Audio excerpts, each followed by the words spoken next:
So we're here today with Nick and Eve from Ringling College. We're gonna talk about their esports program, and for sure they're gonna bring valuable information for the international students. First of all, guys, can you make a brief intro of like how you got to where you are in Ringling College? Sure, you want to go first? Yeah, so my name is E. Ramey. I am the Director of Recreation and Wellness at Ringling College. So I've been involved with the essential essential start and creation of this program. We started roughly 2019, 2020, right when the pandemic kind of had started, and we've grown from basically a club version all the way through to a varsity program, and now creating an esports arena. And luckily, with Nick's help, we've kind of fast tracked all of that growth. And so that's kind of been my role, is overseeing the esports program from the physical on campus Ringling side. And then Nick has been our coach for a couple years now. So I'll let Nick kind of explain their process. Yeah. Hi. I've been in the esports scene for several years now. I'm a sports psychology coach. I've worked with top 10 Rocket League teams. We approached Ringling about almost 3 years ago now. Does that sound right? 3 years ago, something like that.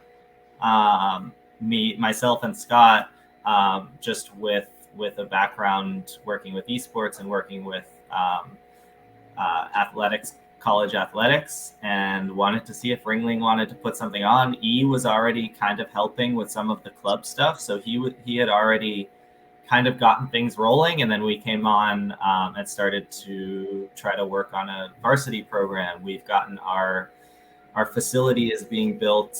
He's been like overseeing most of that, and it's almost done finally, and it looks freaking awesome. So yeah, that's kind of where I'm from as well, and how him and I came together with that stuff. Great. And like the transition from like club to now like varsity, was it because the student wanted, because you wanted to bring the program to another level? Like how did it actually start? The program was it like student run and then E came, or like E started it and then the students wanted like a competitive touch to it, so you uh, came Nick. Like how was the transition? Yeah, so we started with a app called Mission Control, basically January, February of 2020. And what Mission Control is a intramural style program for esports. And so we had started that in hopes of kind of growing our esports presence on campus because of how big esports is. And Ringling is a very creative art school. It is an art and design school, but we have a massive gaming culture on campus, so there needed to be some form of that. And it was kind of odd to me when I got here almost 7 years ago that there wasn't like a esports program because of how much it's grown in the last 10 or so years realistically. And so Mission Control was kind of our first test run in that. And then the pandemic hit, and so we had to run everything online, which was great because Mission Control just transferred everything from intramural in person to intramural online. And so we grew with that, and we started to develop different clubs through that. And so that kind of built into the club aspect. And then when we brought Nick on, we had more of a competitive presence and edge with having a coach who could really transform our teams from club to a varsity style program. And then we had the students create the logo, create the jerseys, kind of create the whole aspect of the Ringling Rollers. So that moved us into more of a varsity feel. And so since then, and that was probably 2021, I would say, of when we really kind of made that massive jump from the club to the varsity. That's what's transitioned us into being a competitive esports team and culture on campus because of basically starting with nothing, pandemic hitting, students having to go back home, but having some outlet to be connected with their friends still. And we actually have a couple students who are actually off campus that play on our varsity teams. And so they still have that connection with the students on Ringling's campus, even if they're not physically on Ringling's campus. And Nick, you can kind of speak from your experience of, kind of coming in as it, was kind of getting rolling. Yeah, no, exactly. I mean, essentially, we saw that there was some really great like beginnings to the esports program, but there wasn't anything official like varsity side, like enrolled in any of like NACE or any of the major leagues. So Scott and I think Scott knew some people at Ringling, and he was like, "Hey, why don't we try to take this to the next level?" Because I've had experience in collegiate esports for a while now, and have been able to do that already, like gotten into those leagues. So we just kind of help them with the back end, and then obviously coaching as well is a big part of what I do with the teams. But yeah, that's kind of how it started. Yeah, the students, I'll add kind of one more thing. The students were a massive driving force in really wanting to create this because they are very competitive, and we don't really have we've transitioned to kind of having a sports related program on campus. And so this was kind of their competitive nature, was the video game aspect. And so once they saw a potential in it, they dove full head on. And that's why we have multiple teams and things, and we have a massive Smash Brothers club and things like that, to where having that competitive nature but not having an outlet until we really created these teams and programs, and then joining NACE and actually competing, we didn't get to see that side of them. And now it's completely blown up compared to what I thought, was going to kind of happen. That's right. And from like in the beginning, it was like for sure like the students, like as you mentioned, like hovering those positions, of like developing the team. As of now, do you have like student positions that you give like a bit of scholarship, for example, in graphic design, social media, some coaching? Do you give like work study, or like scholarships for like students to work in these program, or they do it also for passion? Like what is the So currently we have, in the past, hopefully we'll have it again this year. In the past, we've had two students who ran our social media accounts, and so they would put up game results, kind of like a sizzle reel, different things like that on Instagram, TikTok, Facebook, to kind of get that rolling. And then we will also have, in the arena now, we will have an esports monitor, which will oversee kind of showcasing game scores, running the Twitch streams whenever our students are playing in their matches, and kind of allowing them. And most of those roles are students who are on the esports team, and if not, all of the roles are from the esports team. In terms of scholarships, the only real extra kind of scholarship that we have given in the past is for a captain of the team, because they are involved with so much of planning practices, working with Nick a lot, and kind of going that route. But usually when the students who graduate, who are the captains, they come back and help out. So when Conrad, who was Overwatch a couple years ago, they came back and helped out. Hans, who was Smash Brothers, is going to come back and help out. And so they end up kind of, not during their time at Ringling, they're going to end up with, essentially a coaching role when they graduate, because they have more time to really help out and coach the teams. Just because adding more to their plate with already having essentially a massive load of artwork, it's tough to give them more work to do that isn't, esports and video games, to give them a job as well. As much as they need the money, it's a lot of extra work for them to do, and we don't want to put too much pressure on them to where they might want to back out on one of the two, especially the academic side, because Ringling is very rigorous with its artwork, and that's what they're here for school. But we also want them to enjoy the competitive nature of the esports, and also be able to compete in the games that they love playing. Okay, and with academics and esports like this, maybe this question is more for you, Nick. Like with your expertise in sports psychology, like how do you work with students, to manage their like tight schedule with class, practice, and competition, so they can find a balance and not feel like saturated, like how do you make that happen? I mean, so like you said too, it's tough at Ringling because the programs are really, really rigorous. Art in general is, it's a tough field. There's a lot of work required to stand out in the industry. When it comes to the stuff with esports is nice because our practices can be a bit later. So a lot of students, as much as it's tough, a lot of students do have jobs too. So that's why, yeah, it's hard for us to offer like even more, because most of these students, their schedules are really packed. Number one is just it's nice that they have the evening practices.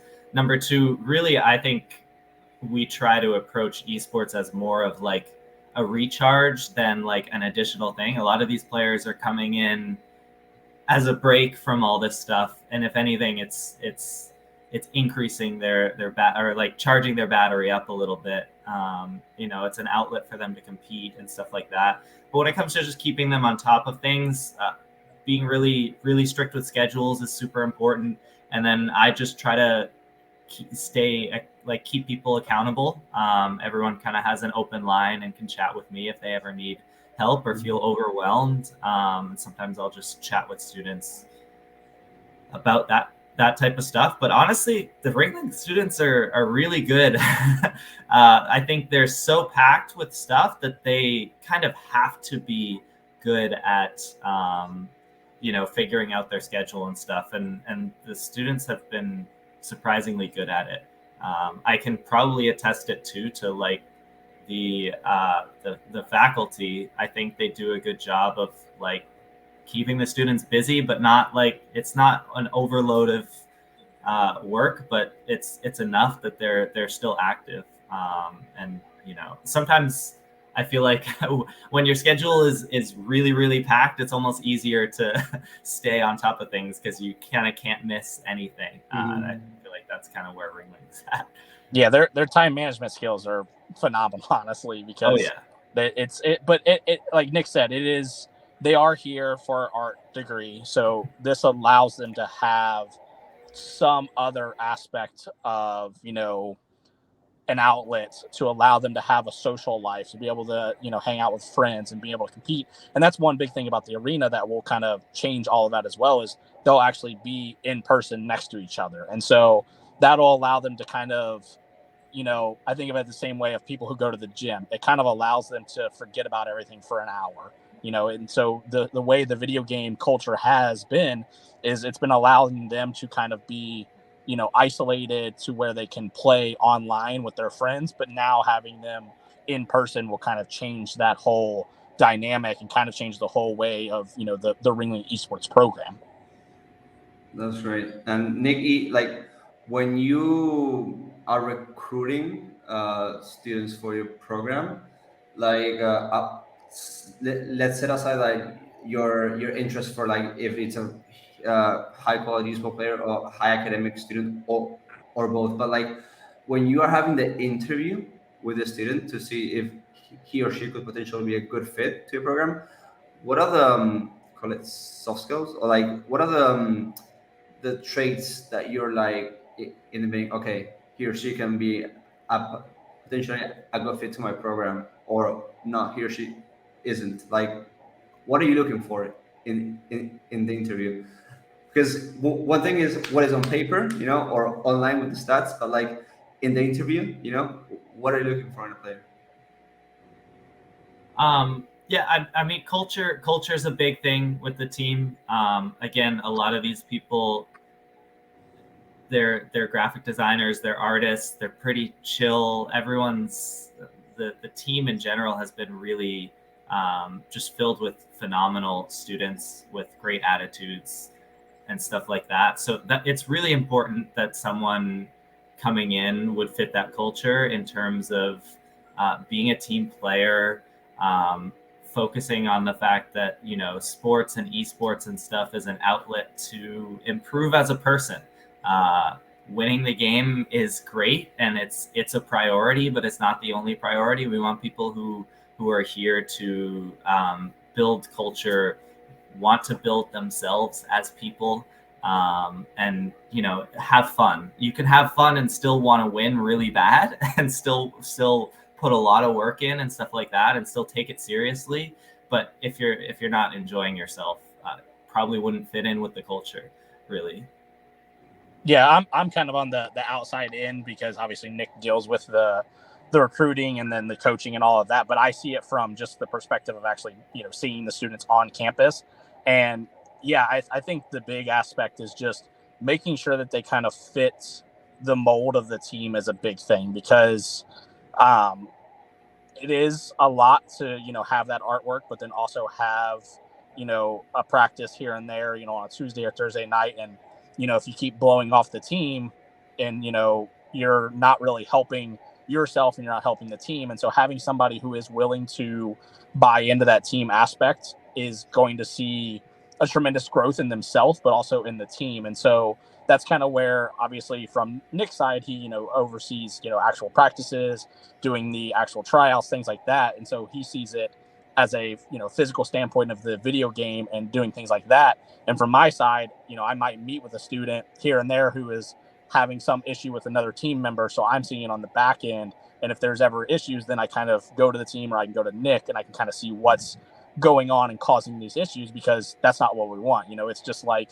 as a head coach of a football team, you don't want to have problems arising, because it's just going to constantly, the all ties, raise ships, and, different, cliche quotes like that. It's things like that. So, we're building this program essentially from the ground up. We don't want anything to make it have any, problems if we can kind of, defer them to another, getting rid of it essentially, and allowing our team to have that camaraderie aspect, and allowing the team members to become great friends and continue on and be able to play these games even when they leave college. That's great. And how do you? Well, that depends on the video game, but like, for example, like you mentioned, like you also have Valorant. Let's put the example in Valorant. How do you make sure like those like personalities in different positions fit all together? Like they, because not everyone needs to have like a leadership. Like there's different skills for different positions. Like how do you figure that out? That's also something I always ask because I really want to learn from it. Yeah, for me, I mean, this is what I've worked with a lot of pro teams with, because that's where it gets really hard at the pro level, because there's a lot of very strong personalities. And so it's hard to, and they're kids and they're the best in the world. So who are you to tell them like anything? So it's tough. I think my biggest thing, the thing that I've found the most success with when it comes to that, is focusing on a core of empathy. It's okay for people to be different. It's okay for everyone to have these different approaches and different skills and strong personalities.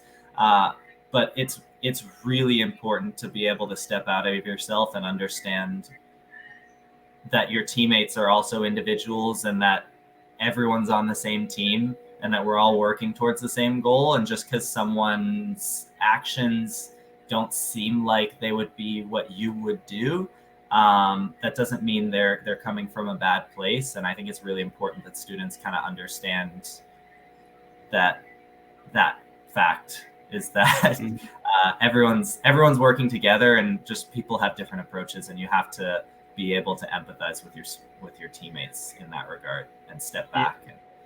That's kind of like from like an outside perspective, just kind of watching the games on Twitch, or just kind of seeing how the teams interacted. Like you could see that happening with kind of all the teams this year, where we were kind of having like not really a leadership struggle, but essentially who was going to really step up and be the leader.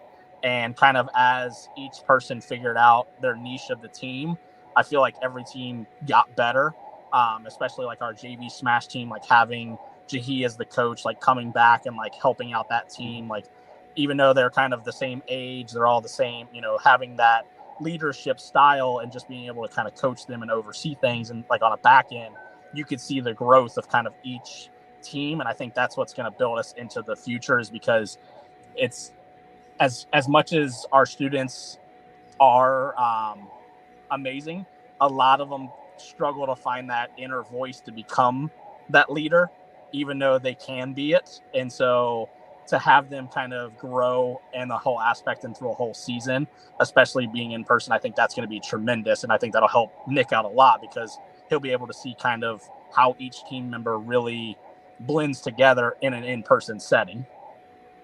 That's right. Yeah, sure. Guys, just to wrap this up, like, where can students find you? Like, both of you and like Ringling esports program. Well, the esports program, we could like drop our socials down, or we have like links for our socials, Yeah, I can put the website. or the website. Yeah, the website's probably easiest because it has like all the socials. Yeah. Yeah, Yeah, so- ringling.edu/esports has That's right. all the social. Yeah. Yep, and then it's Ringling Rollers and Ringling Rollers Smash on Instagram as our two Instagram accounts. I believe we have a Twitch as well, which is Ringling Rollers. I don't know if there's much info on there, but there's a couple videos. But I think that's one thing we'll expand on this coming year with having the arena and having a lot more video aspect. We'll be able to showcase a lot of that. But I can be reached at my email. It's at the bottom of the website. It's eramey@ringling.edu. The Discord link is on there as well. That gets you connected to our Ringling Rollers Discord. The interest form is on there. And then our previous schedule and our previous rosters are on the website as well. Yeah. Once you're on the Discord, you can find me on FlowStateGG on the Discord. You can shoot me a message with any questions as well. Sounds great, guys. Well, thank you very much for your time. Yeah, no problem. Yeah, thank you. Thank you.